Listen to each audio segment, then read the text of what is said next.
students. I hope you're all doing well and safe at home during this very harsh and critical period of the quarantine because of coronavirus.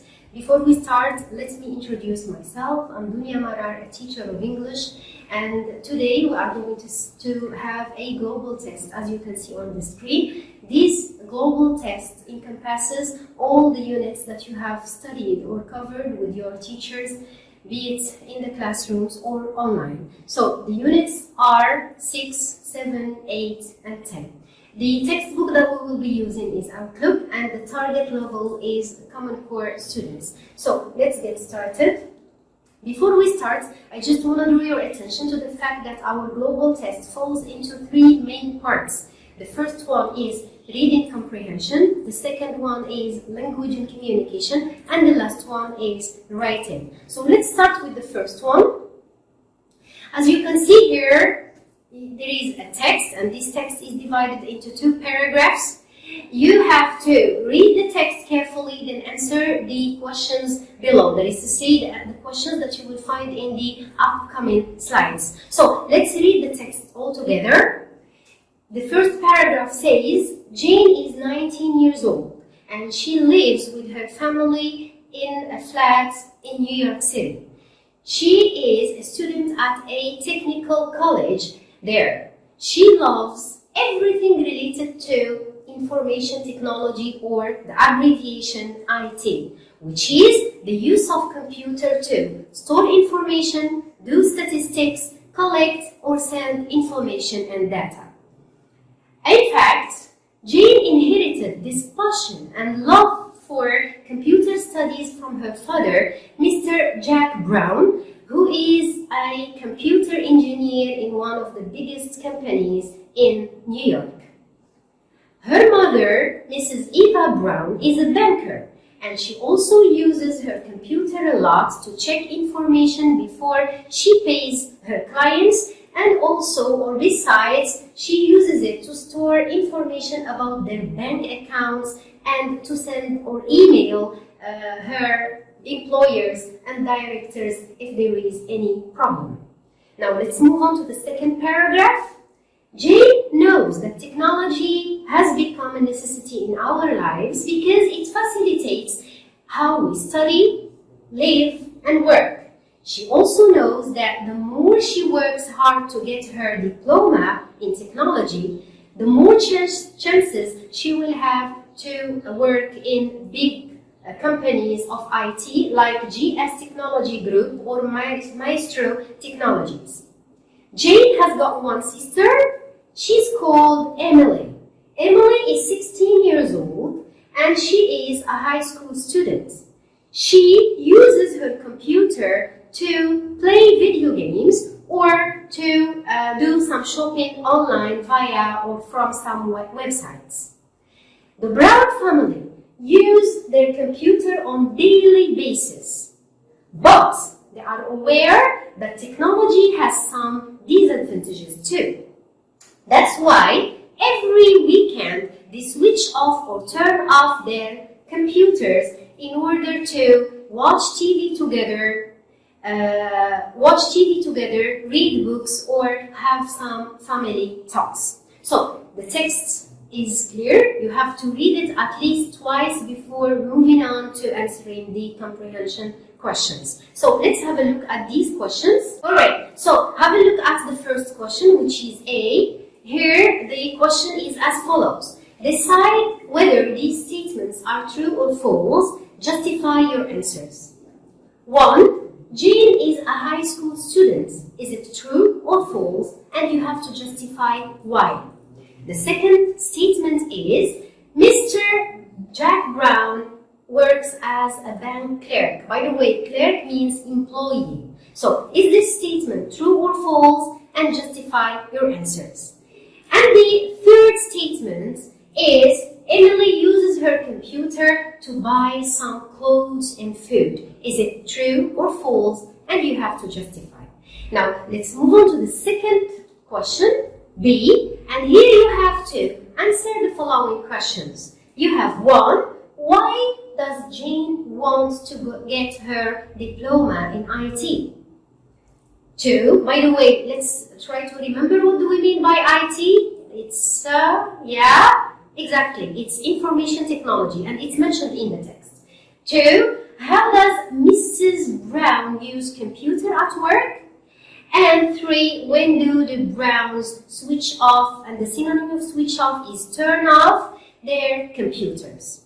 Alright, now let's move on to the third question, which is C. And here you have to say what do the underlined words in the text, and mainly they are both in paragraph number 1, refer to.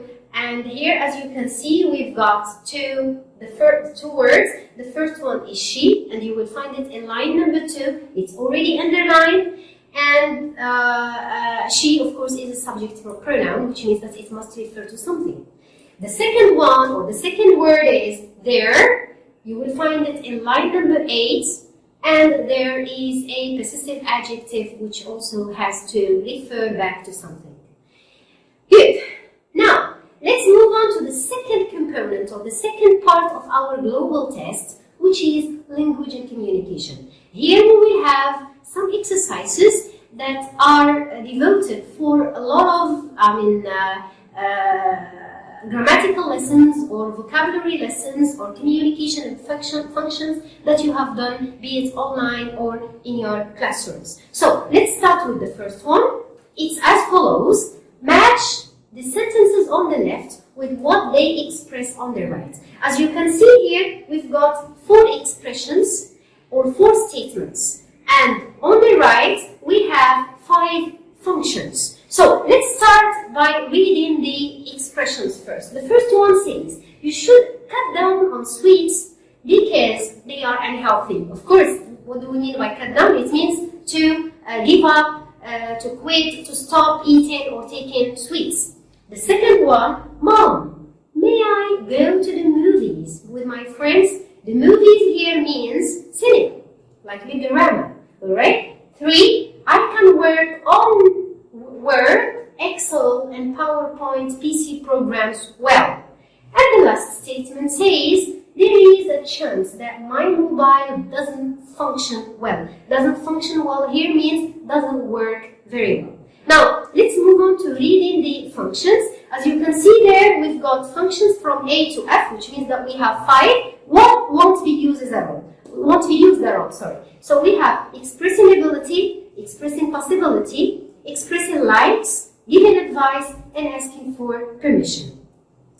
Let's now move on to the second exercise, which is B, and it's as follows. Put the verbs between brackets in the correct tense. Of course, the tenses that we've covered together and that we've seen together are 3 in the second semester in our textbook Outlook.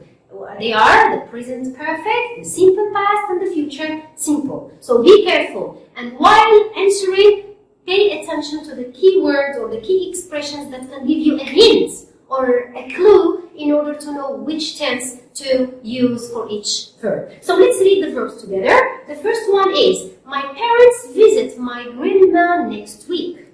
Number 2, I not write the email yet. And 3, Peter be sick last week or last day, he didn't come to school. So be careful while answering. Now, let's move on to the third exercise, C, which says, fill in the blanks using modal verbs must, mustn't, or don't, or doesn't have to. So here you've got 3 sentences. The first one says, according to the law, you, use your mobile phone when driving. 2, you, buy bread, we have some in the kitchen. And the last one, drivers, stop at the traffic or red traffic lights. Alright, now let's move on to the 4th exercise, D, and it's as follows. Use comparatives or superlatives to write the correct form of the adjectives. So as you can see here, we've got part of a message, or you can say that it's just an email or a letter. It depends. So it says, I'm writing from Casablanca where I arrived on a business trip. It's the large, the adjective is already between brackets. Large, and you have to put it in the correct form, be it superlative or comparative. City in Morocco. It's famous. Famous means very well known. And gap, crowded. Crowded, it means full of people, and there are a lot of people or plenty of people in it, which is the case in Casablanca. Alright? Then other cities like Kenitra and El Jadida, because it's the important, which is the verb, the adjective that is between brackets, and the gap, industrial and economical area in the country. Now, let's move on to the last exercise, and here you will have, this exercise is related mainly to vocabulary, and it's as follows. Put the following words in the appropriate heading. So as you can see here in the chart, we've got 3 headings. The first one is entitled doctors, the second one medicine, and the last one health problems. So the words that you're supposed to write here are injection, cardiologist, sore eyes, headache, dentist, pills, broken leg, dentist is repeated there, aspirin, dermatologist, eye drops, and sunburn. So you have to check the meaning before putting each word in the appropriate heading. Great. Now, let's move on to the last component, which is written. And here you are supposed to do the following. So, your friend Susan has a health problem or has a problem with her curly hair. Write a letter to give her some advice. So, this is the letter that you are supposed to respond to. And the sender of the letter is called Susan, and she's talking about her problem with the curly hair. So let's read it together. Dear friend, hello, I miss you so much. I'm sending you this letter to tell you about my problem. I've tried many types of shampoo to get red or to get straight hair, but in vain. In vain here means without results actually. Alright? My hair is too curly and I feel so sad and embarrassed. I'm always wearing a cap to cover my head in order to feel comfortable, both at school and in the streets. What can I do? What do you advise me to do? So here, these 2 expressions show that she's helpless and she feels that she is in need of some kind of advice. Okay? So you will have to write your letter, and please bear in mind that you have to respect the layout of writing a very good letter. Now, let's start our correction. We will start with the first component, which is reading comprehension. So, without reading the text again, let's summarize what does it talk about. So it's about a girl who's named Jane. She's 19 years old and she lives with her family. She's a student in a technical college or university, and she loves everything that is related to IT or information technology because her father, she was inspired by her father because his work is a computer engineer. So the text also talked about her mother, who uses her computer a lot because she is a bank clerk or a bank employee, and her sister as well uses the internet. And one of the aims or the ambitions of Jane is to finish her studies, graduate, and get her diploma or degree in IT so that she can find a good job opportunity in one of the biggest IT companies in the US. So this is the summary of the text. Now let's start our correction. We will correct the first question, which says, decide whether these statements are true or false. So have a look at the first one. Jane is a high school student. It's a false statement, of course, because her sister is a high school student, but she is a student in a technical college. And this is what we've been saying because she is studying IT and she wants to get a diploma in the IT. The second statement says, Mr. Jack Brown works as a bank clerk. It's false. Why? Because Mr. Brown works as a computer engineer, whereas his wife works as a banker or a bank clerk. The third statement says, Emily uses her computer to buy some clothes and food. It's true. Why? Because it's mentioned in the text that she uses her computer to do some shopping online from some websites. And of course, who says shopping says buying every product that's related to clothes or, I don't know, food or whatever. Okay? Now, let's move on to correcting the second exercise, which says, answer the following questions. And you have number 1, why does Jane want to get her diploma in IT? The answer is because she wants to work in one of the biggest companies of IT in the US after college and after graduation. 2, how does Mrs. Brown use computer at work? Actually, she uses it in order to check information about her customers before she pays them, and to send emails to her customers and also to her employers and director. 3, when do the Browns switch off their computers? Switch off, as I said before, it means switch on, turn off, and the opposite is turn on or switch on. So when do they do that? Here the question is when, so we are asking about the time. The answer is the Brown family switch off their computers every weekend. And why? Of course, to have these little family chats and also to watch TV together or read books. Let's move on to answering the second or the third question, which says, what do the underlined words refer to? As you can see here, she, which is, as I said before, is a subject pronoun, refers to Jane. And there refers to customers and clients of the bank where her mother works.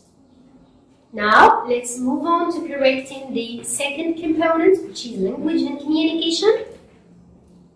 We will start with the first question of function, which says, match the sentences on the left with the what do they mean on the right. So, as I said before, here one function will not be used.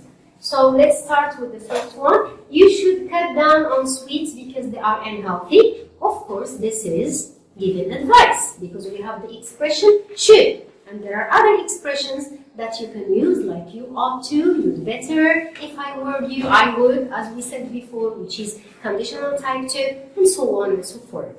The second statement says, Mom, may I go to the movies or cinema with my friends? This is, of course, asking for permission because we have the modal verb, may I. You can also substitute it by could I, can I, is it possible if I, and so on and so forth. And 3, I can work on Word, Excel, PowerPoint, PC programs well. Here, of course, this expresses ability because we have can. And the last one, there is a chance that my mobile doesn't function well. This one expresses possibility. And here, the expression that you will be in use of are there is a chance that, which means, or the synonyms are it's possible, I guess, perhaps, maybe, and so on and so forth. Now, let's move on to correcting the second exercise, which says, put the verbs between brackets in the correct tense. As you've seen here in the correction, I've already underlined for you the keywords that can help you in order to conjugate the verbs in the correct tense. We have number 1, my parents will visit my grandma next week, because we have here the keyword next, which means that I'm talking about an action that will start in the future and will finish in the future. It hasn't started yet. So that's why we use will. And just a little reminder, how do we make the form of the future simple? You put subject, which is parents, plus will, that doesn't change with any subject pronoun, it stays the same, plus verb in the infinitive, which is visits. Now, number 2, I haven't written the email yet. Here the keyword or the word that can help you, the time expression that can help you understand that we should conjugate the verb in the present perfect is yet. And yet, of course, means not before now. Like, for instance, when you are in the classroom and the teacher asks you, have you finished? You say, not yet, which means I haven't finished yet. So here we use the present perfect. And the verb is already in the negative form. That's why we use haven't. Let's move on to the third one. Peter was sick last day. He didn't come to school. Here I had to use the simple past because I have the keyword which is last and another clue that helped me do it, which is didn't, which means that the verb was already conjugated in the simple past. But you have just to make the difference between the exceptional verb, which is the verb to be, that you have to conjugate it in the simple past completely in a different way. Let's remember together. We have subject pronouns which go with was are I, he, she, and it, and were they, you, we, and of course the you of the plural. However, whenever we talk about other verbs, we have regular verbs and irregular verbs, and in the negative form, we use didn't as an auxiliary, followed by the verb in the infinitive. But for the verb to be, you have to put was not, were not, as a negative form.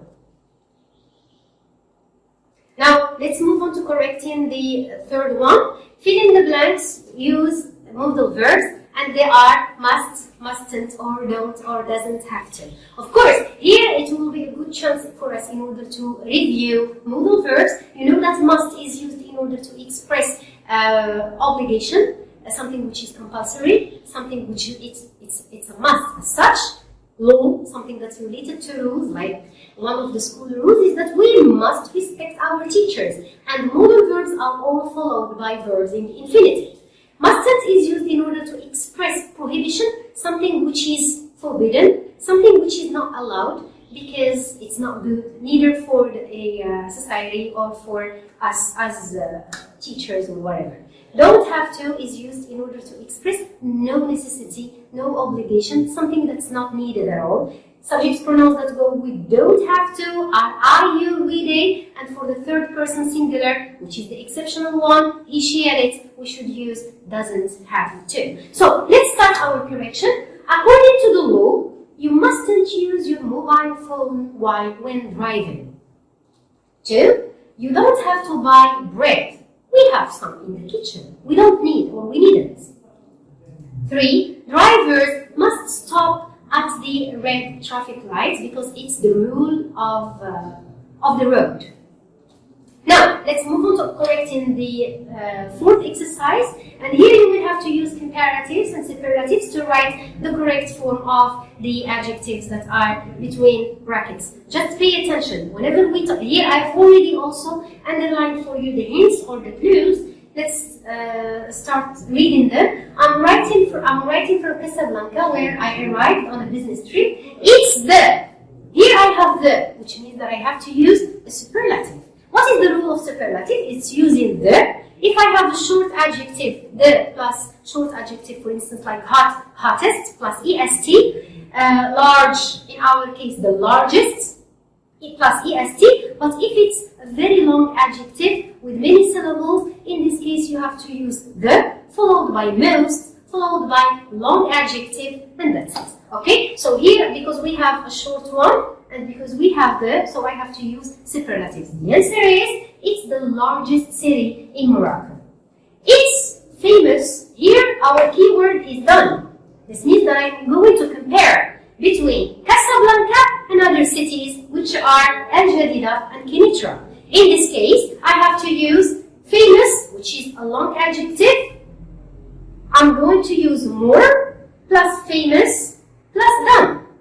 The same thing for crowded, because it's a long one, I use more, plus crowded, the long adjective, plus done. But if it's a short one, you just put the adjective, for example, like big, bigger, you put er, plus done.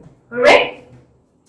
The fourth one says, it's the same thing. Here, the hint is the, which means that I am supposed to use the superlative. It's the most important, because here it's a long adjective, important.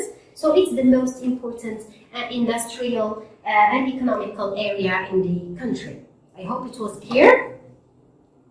Now, let's correct the last exercise of our second part, which is language and communication. And here we will be talking about vocabulary.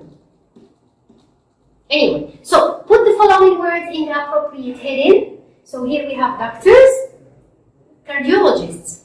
The cardiologist is the doctor who treats every health problem that's related to the heart. Nutritionists, for example, if you are gaining some kilos, if you have some problems with your diet, you have to consult your nutritionist. Dentist, it's when you go to him, of course, when you have a toothache. And the dermatologist, it's related to everything or any problem of skin and so on and so forth. The medicine, here we will be talking about some medicine that we can use, and of course here I'm taking you back to Unit 6 of health. Alright, so here we have injections, we have pills, we have aspirin, eye drops, and for health problems we have sore eyes, we have headache, we have broken leg, and we have sunburn. Of course, summer is coming soon, whether we're not sure whether we will go to the beach or not. But anyway, you have this problem of sunburn when you swim a lot and you take a sun bath. And after that, of course, you have some kind of problems of sunburn on your face or on all your body. Alright? Now, let's move on to correcting the last component, which is writing. And here where you're supposed to write a letter. This is the sample that we have come up with. Of course, I remind you that we're supposed to write a letter to Susan in order to give her some advice. Of course, some advice about her curly hair because she's worried about her curly hair. So, dear Susan, hello, I hope you feel better now. I miss you. As you can see here, we start our letter. I haven't written for you the date and the address because this is something we've already done in the other lesson of writing letters. Then, so you start by dear. Then you write the name of the receiver of the letter, followed by comma. Comma is compulsory. Then you start by an introduction, and you say, hello, I hope you feel better now because she has some problems. I miss you too because she told her that she misses her. Actually, here you will start stating the purpose behind writing the letter, and it's compulsory as well. I'm writing in response to your letter, and I know that you are very much worried about your curly hair. After, we will start the body of our, so this one was like a topic sentence or an introduction for our letter, and then we will start giving some advice. First, if I were you, I wouldn't worry so much. Here we use conditional type 2 in order to give advice. If I were you, I would. If I were in your shoes, I would. If you were me, what would you do? Because curly hair isn't always ugly. Why? Sometimes it's more beautiful than straight hair. Second, I advise you, and remember, whenever we want to use advise as a verb, we spell it with S and we write it with S and it's pronounced as with Z or as Z. So I advise you to use some natural hair oils. You can find them in every pharmacy and they are not expensive at all. And third, why not consult a hair therapist? He may give you a treatment suitable to your hair type. And then you finish, of course, your letter by closing or saying, I wish you will take my advice into consideration. Please write to me soon and let me know about your self and about your health. Take care. Goodbye. Take care, and of course you have to say goodbye and you state your name. Alright, I hope it was clear. Stay safe, stay home. Goodbye.